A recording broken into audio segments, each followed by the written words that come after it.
এই জাতৰ উৰহীটো আমাৰ ঘৰত এইবাৰ ইমানেই লাগিছে, বিৰাট কোমল কোমল উৰহীটো ভাজি খাবলৈ বিৰাট সোৱাদ লাগে। ভাজি খাইছোঁ বাৰু, বহুত চব্জি বনায়ো খাইছোঁ মিক্স কৰি।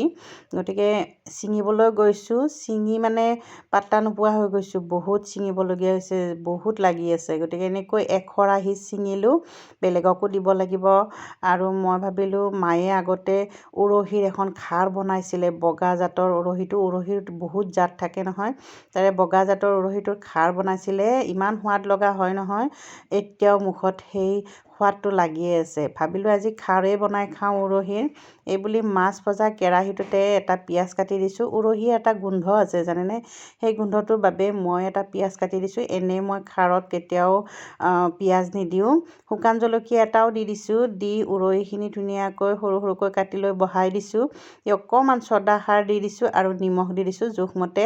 নিমখখিনি দি লাৰি চাৰি ধুনীয়াকৈ পানী এগিলাচ দি দিছোঁ, দি মাছৰ মূৰ পিচ দি এতিয়া দেখিছে 4-5টা জলকীয়া দি দিছোঁ। খাৰত জলকীয়া হ'লেহে খাই সোৱাদ লাগে। আপোনালোকে জলকীয়া কম খালে কমকৈ দিব। গতিকে দেখিছে ঢাকনিখন লগাই কিছু সময় সিজিবলৈ দিছিলোঁ। এয়া সিজি গৈছে ধুনীয়াকৈ।